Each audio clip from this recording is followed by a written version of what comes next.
Well, hello there, fight fans. It's Monday, the 25th of July, 2016. This is the Monday Morning Analyst, and I am your host, Luke Thomas, and I am very glad that you are watching, so thank you for that. Today on the podcast, we will take a look at two events, one fight. We'll take a look at UFC on Fox 20 that took place on Saturday night, and then we'll take a look at Friday night's Bellator 159. Shout-outs, I'm not going to have time to get to it. There's a lot of positional greatness that she went through, but Mackenzie Dern had her MMA debut over at Legacy 58, I believe, and did really well. Actually got all 3 rounds of ring time, and I don't know how the other poor girl's arm didn't break, but not going to have time to get to all that in this podcast. I did a lot of positional breakdown this time. I kind of wanted to do one on striking. I'm a little bit more of a grappling aficionado than I'm a striking aficionado, but, well, that to the extent that I'm an aficionado of anything.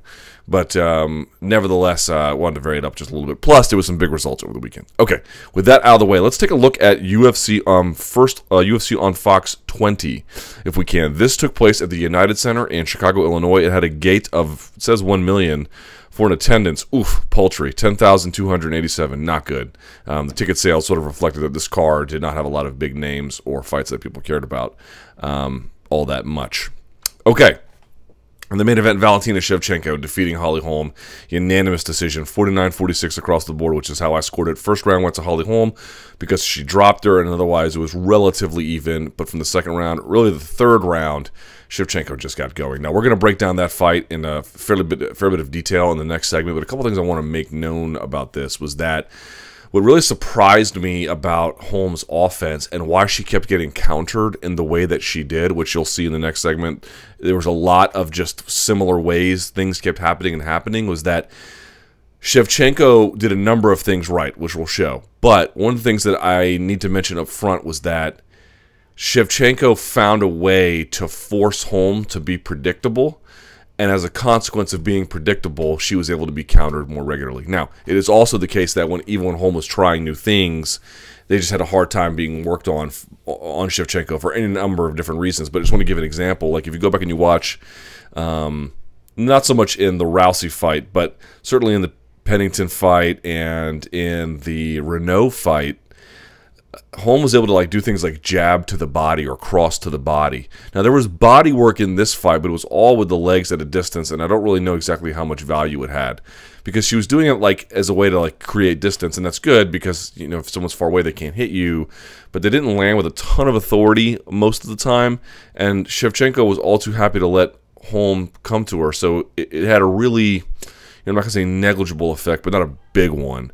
And as Holm was getting countered by other things, what wound up happening was it just narrowed her offense to things where she's like, well, maybe I'm getting countered at these things, but these are the things I do best. I don't want to, for example, jab to the body because I'm going to get really countered if I do that. So it was just interesting job by Shevchenko, but man, what an incredible performance by her.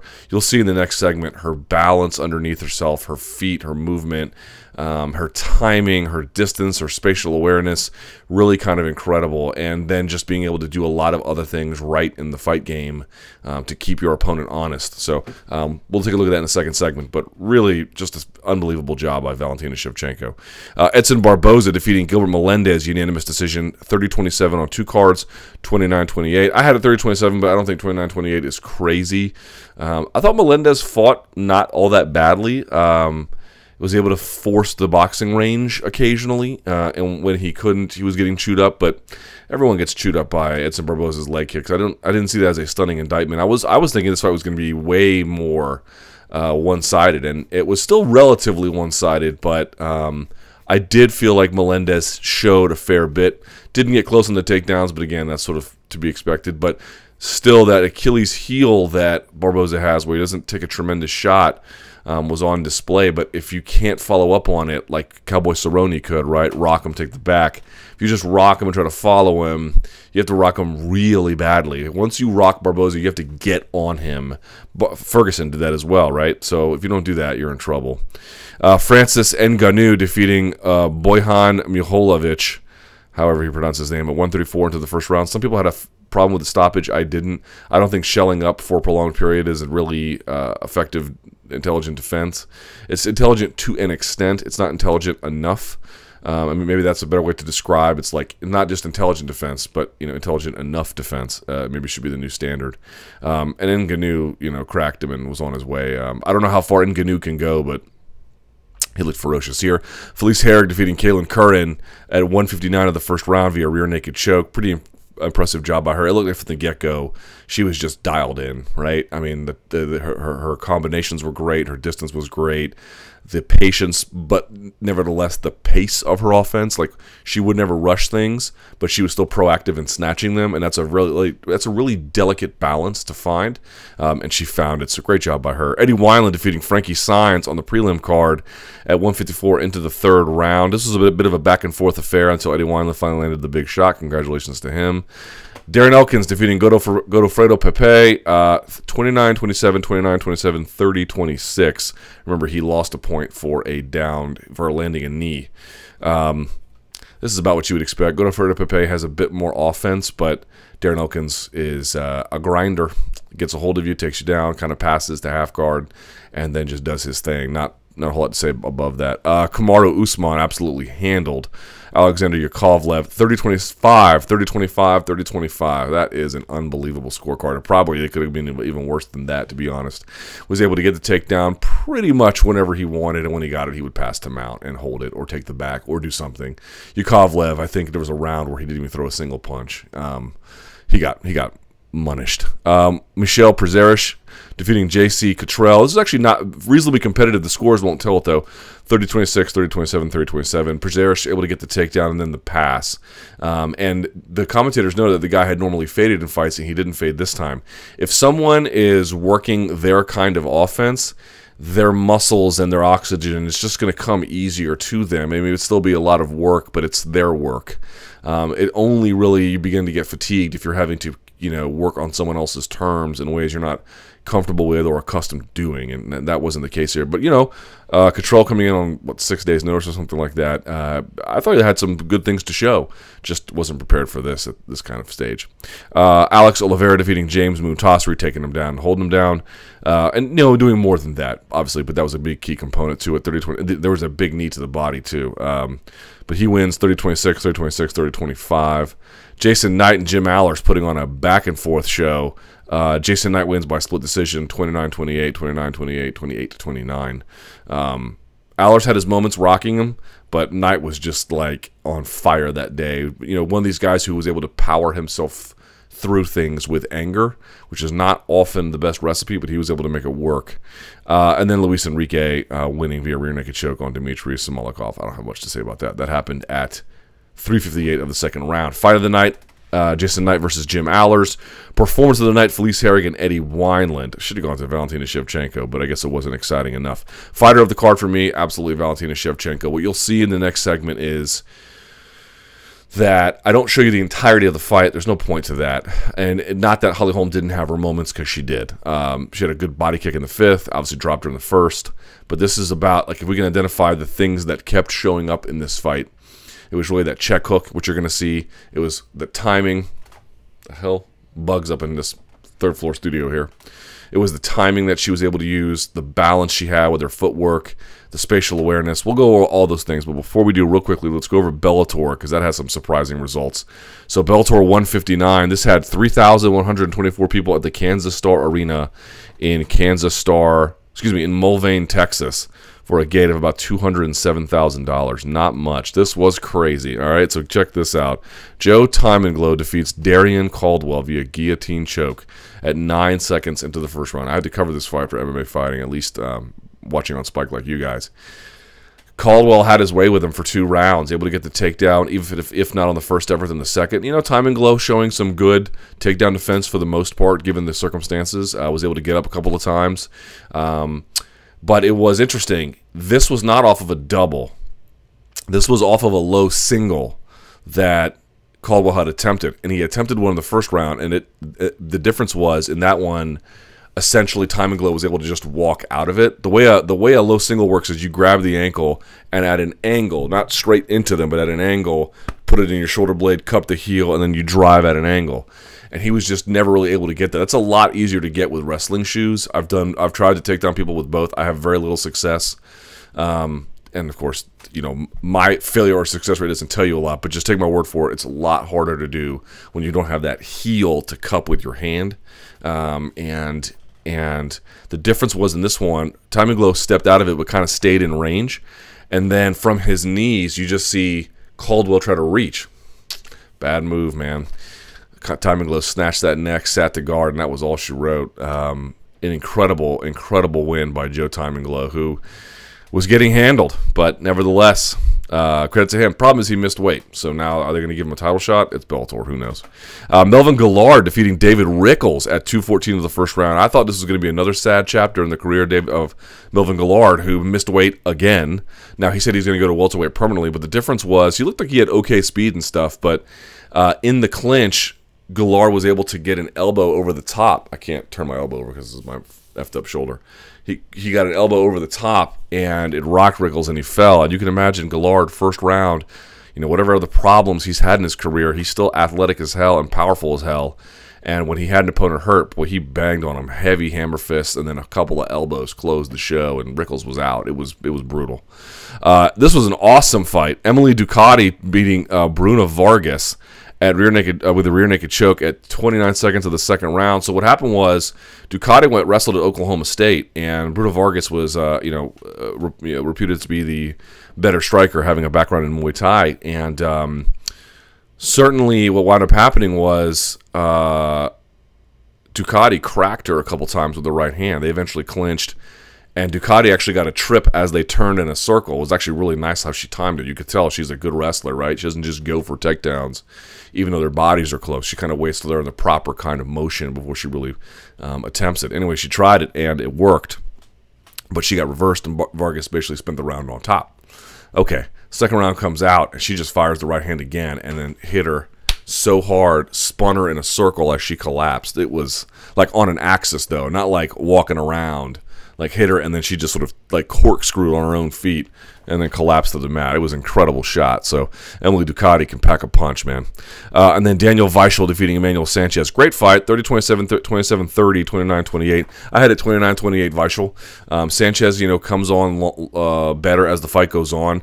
One thing I really liked from him this time was that a lot of times he'd be taken down in previous fights, and sometimes, you know, it's not that he doesn't fight the takedown, but if he fought the takedown and got taken down, he would just say, oh, I'll play guard. And he did that one time in this fight, but a lot of times he was right back on his feet, forcing Weichel to scramble with him. And I really thought that, like you saw, this was a maturing performance from him. You know, he came out, Emmanuel Sanchez, on the wrong end of things, but he didn't look bad at all in this fight. Looked really good. And Daniel Weichel looked really good too, man. You know, he didn't look all that awesome against Patricio Freire, getting flatlined like that, but he is a really well-rounded fighter. He can do basically everything. He doesn't have amazing subs or amazing punching power or amazing striking, but he's got good power, good striking, good subs, great cardio. He's just a really complete fighter and doesn't maybe get the respect that he deserves.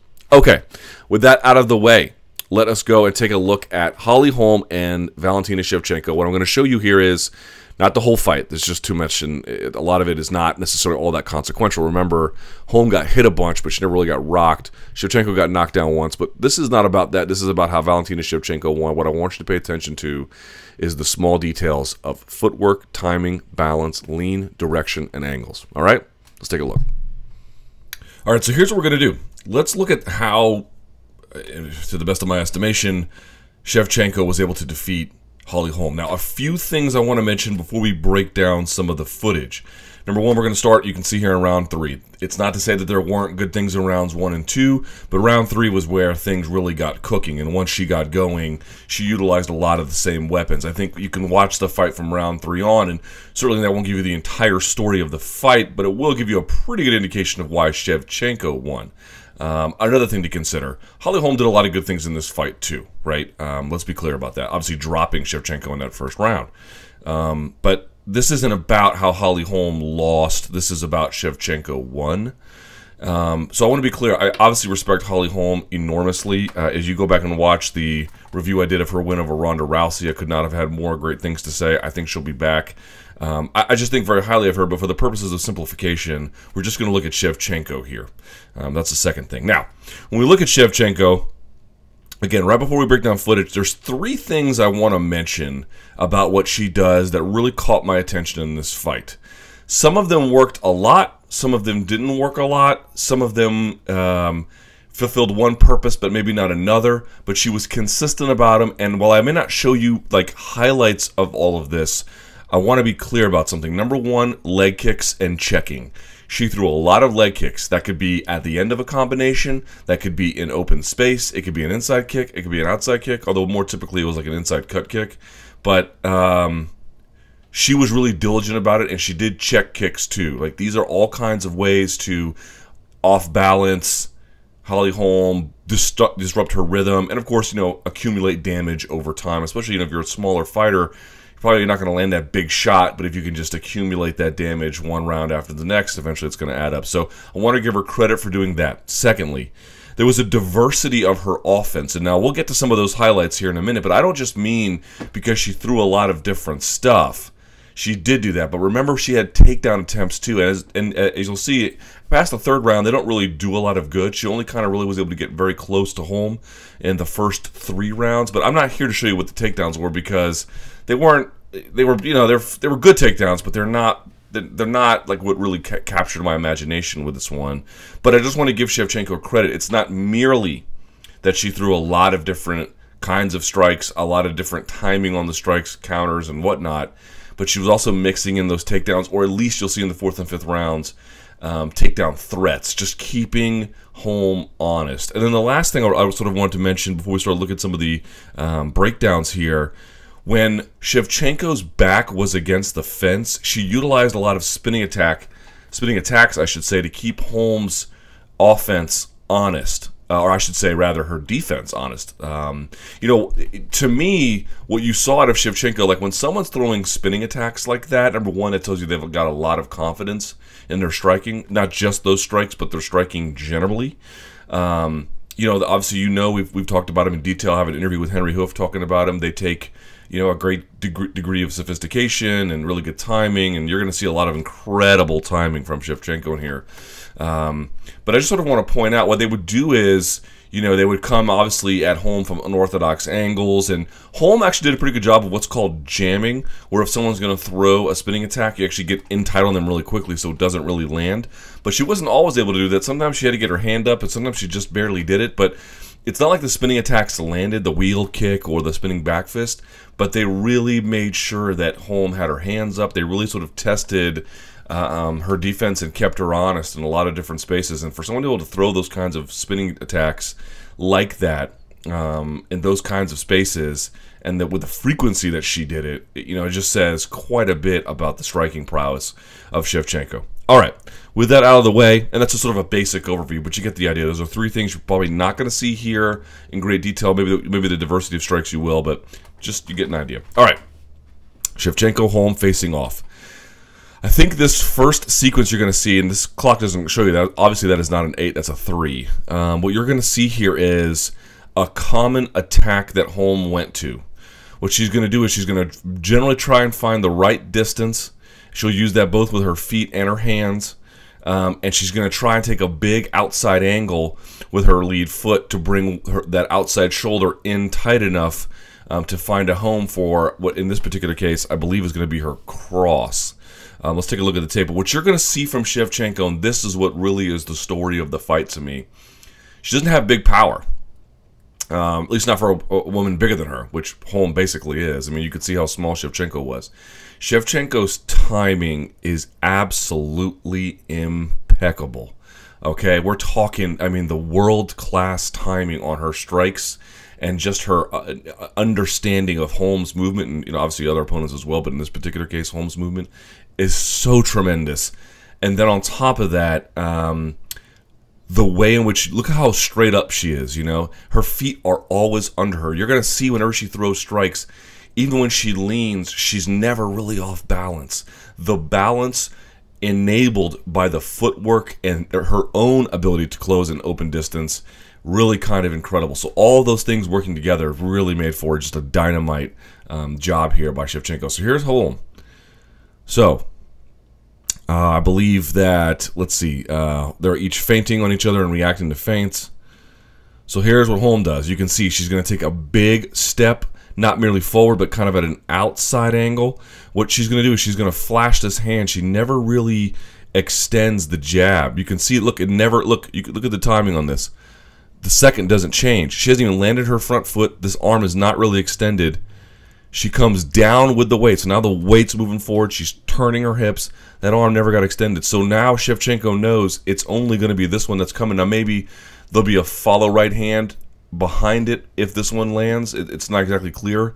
But, you know, hands up. You can look at Shevchenko. She's widening her base to get ready, right? So here's what happens. Shevchenko is, I mean, you can see how far apart she is too. Like, even if that punch was fully extended, it wouldn't really land all that great, which you'll see later on as well. So one, she's just a little too far apart. She's having trouble closing the distance. And I believe you can see, if you go back, when we start this, Shevchenko's kind of over the black two lines here, right? Let's see how much she moves here. Not much, but her feet has widened. She's leaning back a little bit on that right leg. You can see she's getting ready to kind of lean and turn. Now she takes like a half step inside to get away from the punch. I want you to always pay attention to where Shevchenko's feet are. You see she takes a half step back and at an angle. She doesn't merely go back. She kind of comes at a swooping angle here. Parries the shot. Okay? And then as Holm tries to come back for... So this is a... Real quickly, just to recap here. This is going to be a fake 1, 2... 1. That's what this is for. And you can see Shevchenko takes another half step back, leans over, the punch misses, and what is she doing? Kablam, son. Look at that. Pretty incredible. I want you to notice Shevchenko's feet. She's not wildly moving in space. This is where we start. She's kind of this way, kind of over it, leaning, half step back, reacts, still kind of in that same spot, leans over to the side, lands a shot, and she's out. Pretty incredible, but I want you to notice that she never bites on the hand fakes of Holm. She uses down and side parries. You'll see this a number of times, and then she leans off the center line here. You can see Holm, if she would connect it, it would have landed, yes, but not with a whole lot of authority. Holm doesn't see the punch coming. Boom, son. Brilliant. This is world-class stuff. All right, we keep going. She gets out. Now, Holm was able to land a bit of a kick here, but, you know, it's a disrupted one. It kind of lands, you can see the bone kind of is, the shin's probably hitting the hip bone there, and it's not all that great. All right, so they're back at it again. So how else? That's one example. That common right hook, you know, that anticipated right hook that you see there, that timed check hook that she throws Shevchenko, that's one way she was able to score. It manifested itself a number of different times, but that's one way. So now let's take a look at what happens next. Here's some other things that Shevchenko did. Always pay attention to where her feet are. Always pay attention to where her feet are relative to Holm's. I'm telling you, Shevchenko, her balance is incredible, and she moves... There's a word in the English language. It's called parsimonious, okay? And what it essentially means is an economy of language. Can you say the most things with the least amount of words? For example, me on this podcast, I am not particularly parsimonious, but you get the idea. If there was a word that could be like parsimonious that could be used to describe motion, she has a real economy of motion. Shevchenko. She does just enough to get out of the way, just enough to get into range, just enough to land. Timing is perfect, okay? So we keep going. Look at their spot. We're at 310 now. This is the next sequence, as a matter of fact. So Holm steps in, tries to throw a kick. I believe... Let me take a look at this real quick. Let's see how this plays out. Oh, right. I am not exactly sure about what she saw on this one, but you're going to see Holm is going to kind of step into this kick, and what you're going to see is this back foot from Shevchenko kind of plants. She always brings a leg up to check in case it's an inside kick. Remember I told you she's always checking kicks? Not always, but, you know, doing a pretty good job of making sure that's there, and she sort of steps through and finds the right again. I'm not sure if she saw that Holm's hands were down on this one, or down routinely on just these inside kicks. If she was coming with a kick first, not a side kick, but like a sort of a more Muay Thai kick. I'm not sure if that's what she saw, but she was sort of able to land this in space as well. This is a smaller example of one. This is not the best one, so we're going to move on. But I just sort of wanted to get that in there because this punch landed with a little bit of authority, but I don't know that there's necessarily that much of a bigger lesson here. All right, and that's just the third round. Let's take a look at what happened in the fourth round. Here is Holm, lunging, taking that side angle. Watch her feet. Let's see where they started at a second ago. Okay, just outside the monster one, all right? Let's see how she moves her feet. She kind of actually puts it a little bit forward, stepping into range, leaning back. So you see Holm is feinting. Feints again. Now watch. See how she came at an angle back? Before her foot was here and here. Now her foot's on the inside of the M, but the back one is like a counterclockwise rotated back, probably to match Holm's movement. She steps in and lands the punch. Now, what did you see here? Not really, because I sort of paid a lot of attention to her feet, but I want to point out something else. This is what she did. So we go back and we start. What Holm is going to do here, and why this is important. So what's one way she got Holm? What's one way Shevchenko was able to score? She was able to score with the check hook. What's another one she was able to score with? Taking advantage of Holm with her hands down, checking a kick, that kind of thing. What's another way she was able to score? Sometimes what Holm would do is she would feint her way into range and then not back out. And if she didn't back out pretty quickly, oftentimes what you would see Shevchenko do is she would wait, Holm would feint. She might react defensively. She may bite on the feint, she may not. And whenever she bought on the feint, she never buy too much anyway. But you get the idea. She would just sort of watch what's happened. And if Holm didn't reset out of position, Shevchenko would move in. So let's watch that. So this is what I think you see here. They're facing off. Holm kind of feints, but she doesn't throw anything. She comes back. Now you look at Holm's positioning. We're talking about a matter of inches here. She's sort of on this side of the M. Look where she ends up. It's not much, but you don't need to have much. And the whole time, Shevchenko is on the move herself. She's rotating. And now what she's going to do is she's going to take advantage of maybe the half step that Holm gave her without resetting. And she's going to step into range. The jab is not close enough, but she knows that right hand is plenty far. You can see Holm realizes, I got in too deep, a la Michael Bisping, Luke Rockhold, and she's able to fire the right over the top and crack her. So that's sort of another example is the amazing timing, yes, the check hook, yes, the getting the head off center, yes, the checking of the kicks, yes. All those things were great, but another one is just the spatial awareness of Shevchenko, where if you move into range, even at a half step, and you don't really reset, and you don't get back out if you're just testing in and out of range, but you get a little lazy there for a moment, she'll make you pay. And she did. Again, not a knockout blow necessarily, but you can see that one landed pretty nicely. So we keep going. It's about 40 seconds later. All right, back against the fence. Always pay attention to where her feet are. Pay attention to where her feet are. I'm not sure which sequence this is. So let's see. Here you go, Holm, stepping out at an angle. So what she's going to try and do, it looks to me like she's going to wave this, probably try to land this. I suspect this is going to get parried. Let's see. This one actually lands a little bit. Oh, that's right. Here's what happens on this one. So normally what would happen was Holm would flash the jab. And by the way, these are all tricks she used against Rousey. And then she would throw the straight. Well, what happened normally is Shevchenko would parry the straight, either side parry or down parry, with her left hand, and then crack her with the right. In this particular case, doesn't do that. Does still get the head off center, but you can see she still lands too. Now it's a little bit on the sort of the neck, but just to point out, like she was always in this sort of exchanging moment. Let's keep going. Here's another one. What's Holm doing? She's moving into range. Okay, pay attention to Shevchenko's feet all the way. Let's go back real quickly. By the way, on this one. Feet are essentially on the ad. Let's see what she does. She lifts the front foot and then sort of steps in to catch. She just steps a little too far forward. Holm gets in pretty deep on her this time, but can't really make her pay. All right, so we go to this one. Where are the feet? Where are the feet? Okay, let's see what she does. She's going to step. Now, already you can see Shevchenko's on her horse, backing up a little bit. Right? There she is. Now she's going to be over the black double lines. Holm is coming in essentially over the M. Let's see what happens. She's going to step out wide. I think you guys know what's probably going to happen next. She's going to fake one, and then she's going to fake the other, and then come back again. And what's Shevchenko going to do? Bang, bang. Real quickly. This is the same thing we saw previously. She closes in. Shevchenko gets ready. She steps. She doesn't really reset. You can see Shevchenko is realizing that Holm is not really putting anything behind the motion. There's not a lot of hands coming her way. She's not really committing all the way to something. It's a big-time feint, but it's a big-time feint commitment.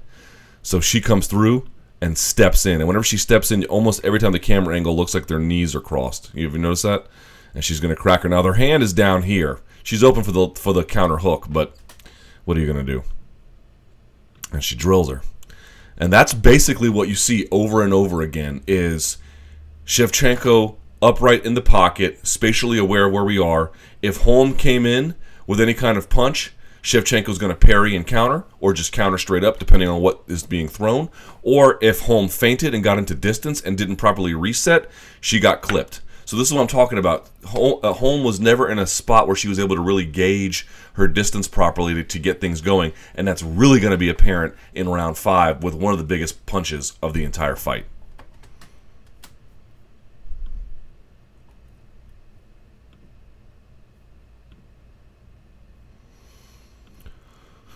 So this is round 5.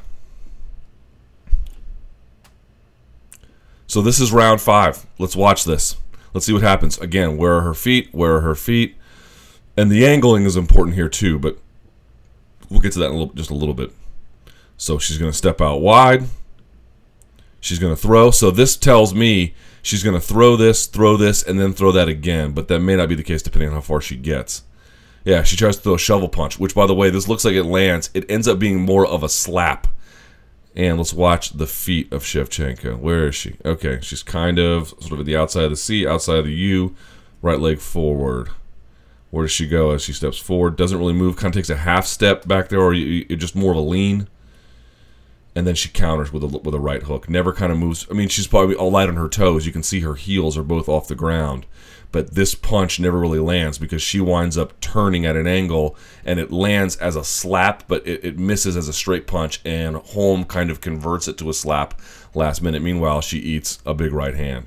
See, this looks like it's landing, but if you go back and you watch it in real time, this was not meant to be. What you see Holm do with this punch here is, so she might wave the jab like a little bit, right? She'll wave the jab, then she'll wave the cross, and what this punch ends up being is like, I don't know how to explain it exactly. Imagine if you were so your shoulder is divided into 3 muscles, three types of, or 3 portions of the deltoid. Imagine if you were trying to work the front deltoid, right, just the very front of your shoulder. And as a guy who's had shoulder surgery, this is always very important for me. One way you can exercise it is, imagine you have your fist down at your side, right, and you are grabbing a cable. Imagine you were like, imagine your fist never changes from a hammer fist position. Right? You're not turning the punch over. And imagine you kind of punch above your head. Not straight above your head, like at a 45-degree angle above your head, if that makes any kind of sense. You don't turn the punch over. In other words, the punch kind of comes up. See, this punch is turned over. Imagine if she closed her fist and then just sort of punched that direction, right? Like a piston that way. That's what this one ends up being. It comes and splits the guard. But what you're going to see is Shevchenko turns ever so slightly. Right? And so what winds up happening is the punch misses, and then what Holm does is tries to just sort of slap to get something out of it after she gets cracked with a shot. It never ever really lands clean. And it's a common punch she uses. She used it on Marion Renault. She used it on, Raquel Pennington. She even used it on Ronda Rousey. But it just doesn't work on Shevchenko. And you can see it stumbled her. And you can see, look at her back foot. It turned, so she kind of turned. She didn't stay in position. Remember, that back foot was on the outside of the C. Now look at it. So she came at an angle, which is why that punch kind of got turned into a slap. Let's keep going. 40 seconds later, here comes Holm. This is one thing, sort of using Holm's bit against her. What Holm's done, you'll see, she's going to rotate in, and Shevchenko, rather than following her around, is going to come straight at an angle and crack her with a Superman punch that is, it lands a little bit. It doesn't land with a ton of authority, but this is what I'm talking about, keeping her on her toes, both with the diversity of offense and the timing of the offense and the angle of the offense and the speed of the offense, but also sort of,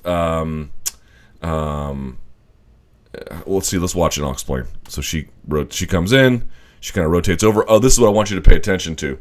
When Holm rotates a little bit more And I'm telling you, if you watch this in slow motion, this is one, like, timing is one thing if someone throws a punch and you lean back, right?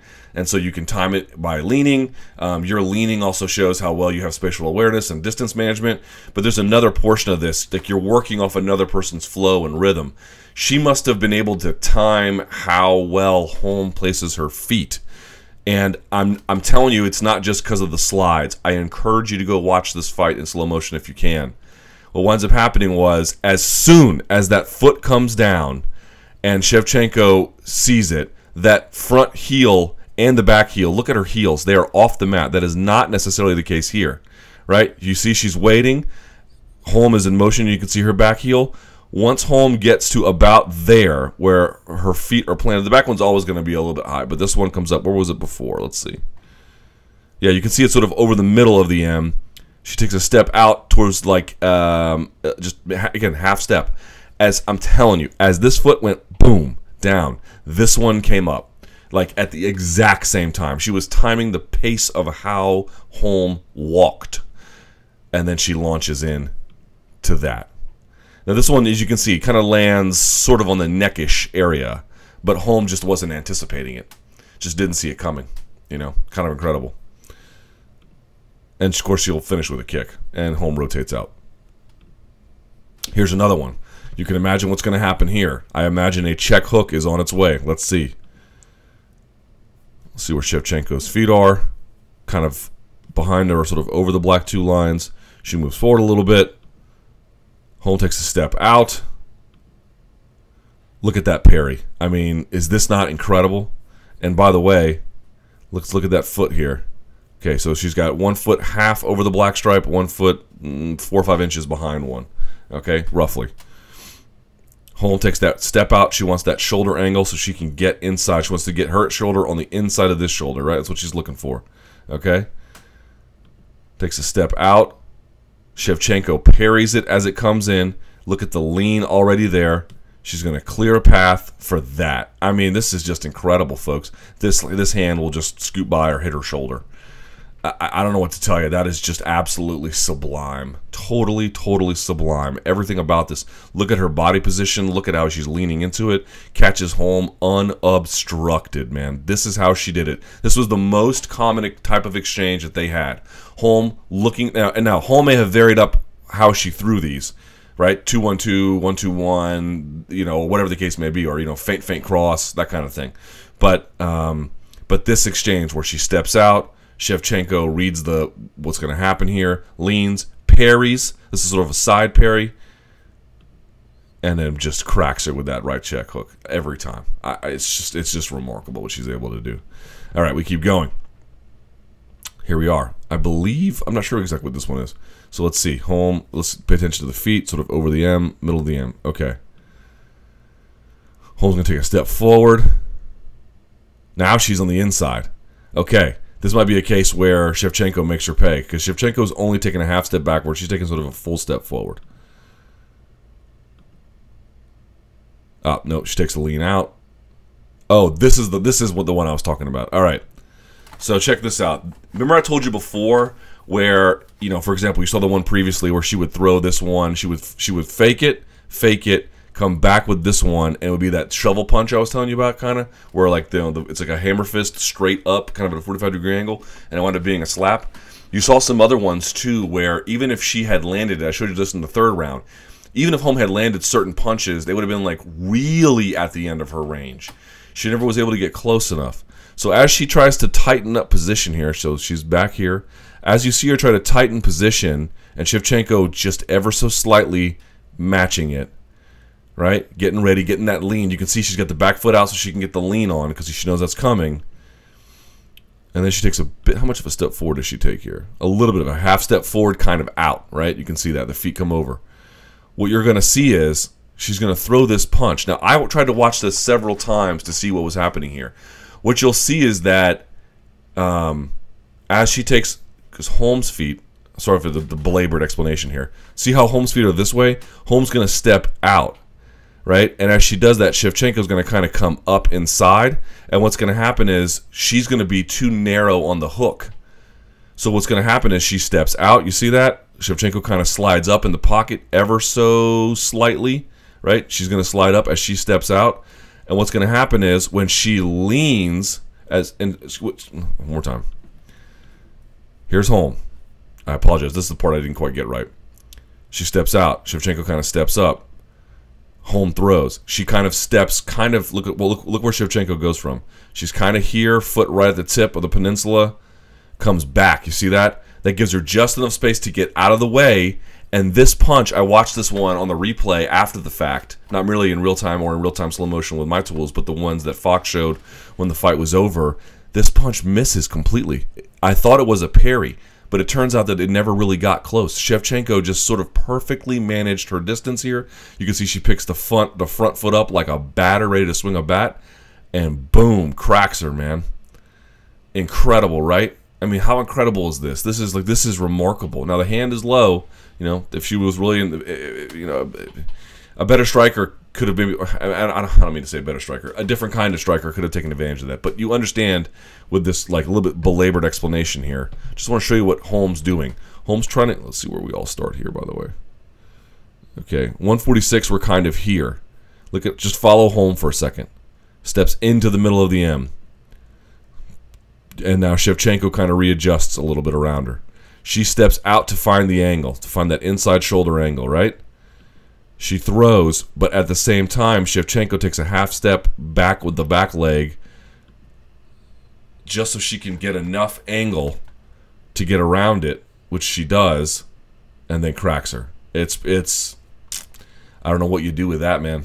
I really don't know what you do with that. Pretty impressive.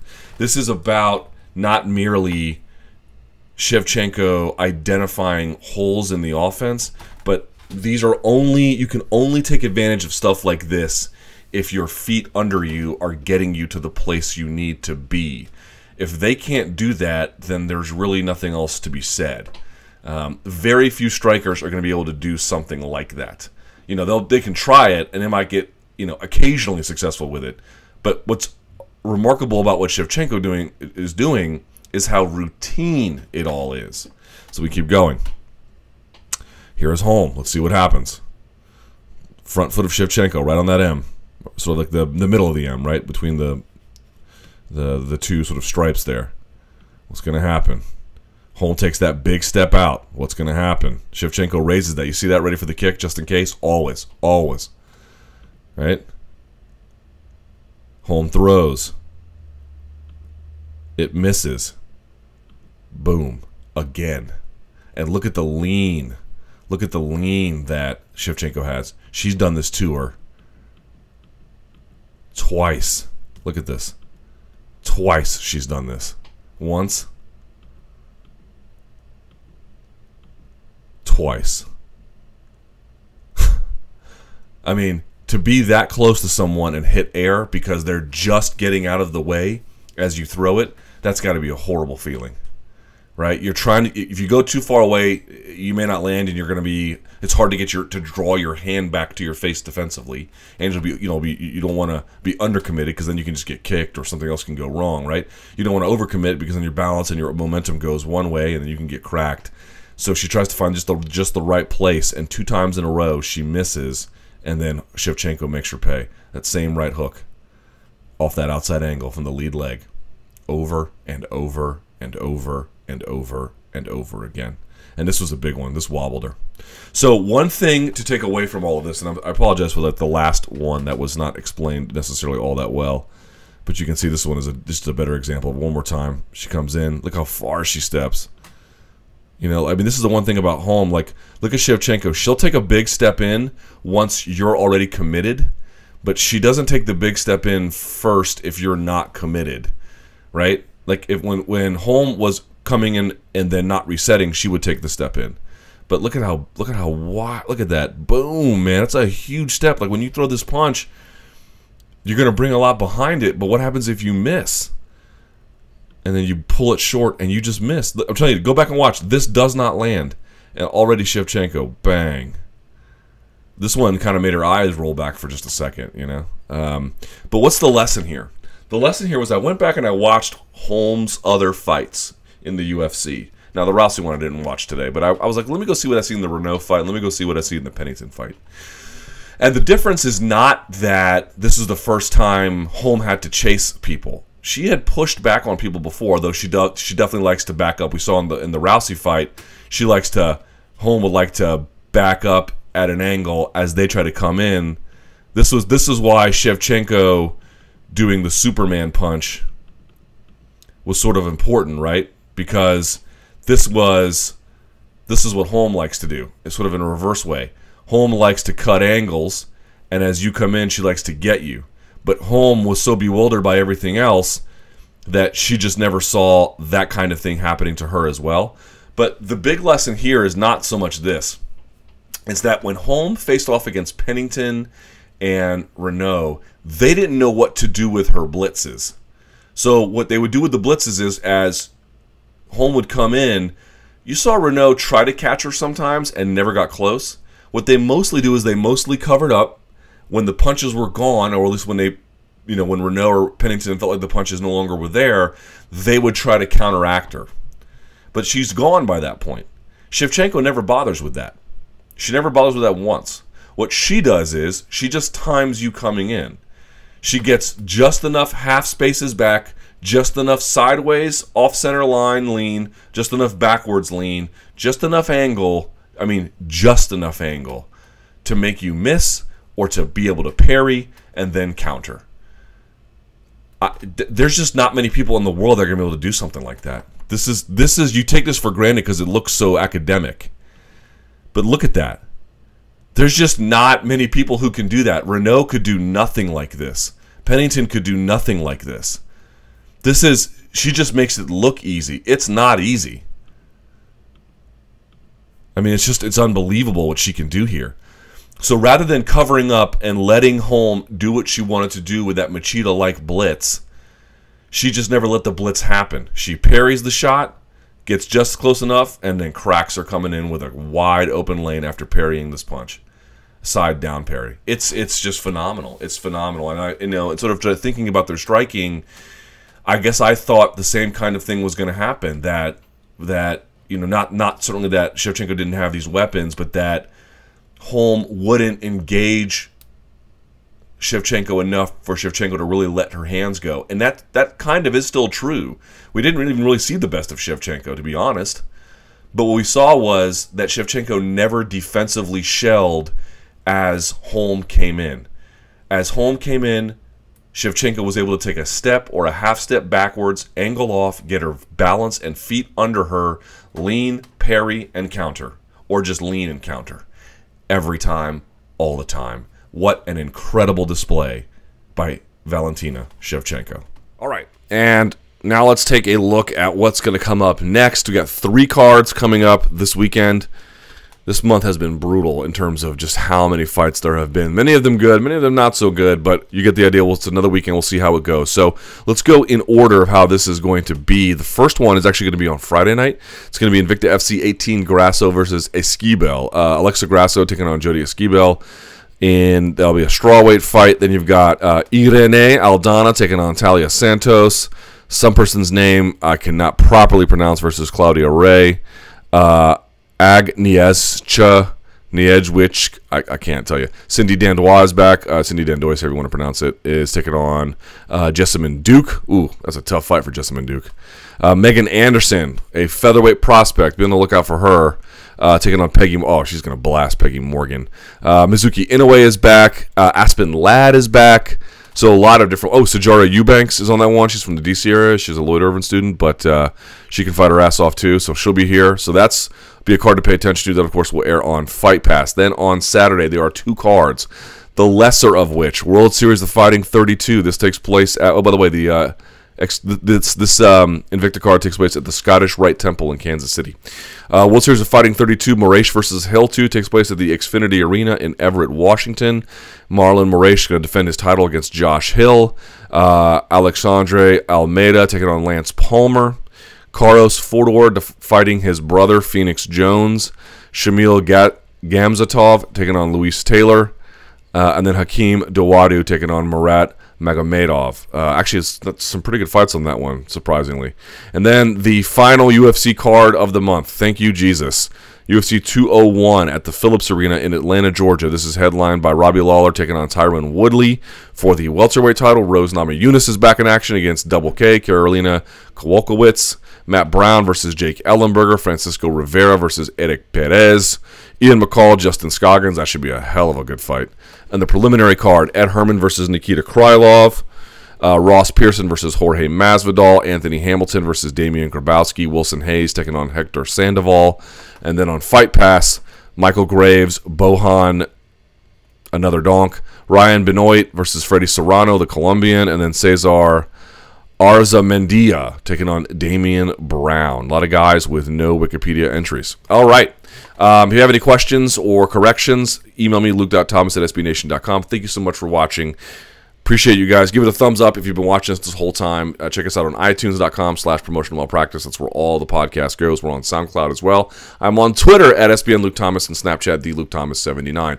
Facebook.com/Luke Thomas News. Until next time, ladies and gentlemen, enjoy the fights.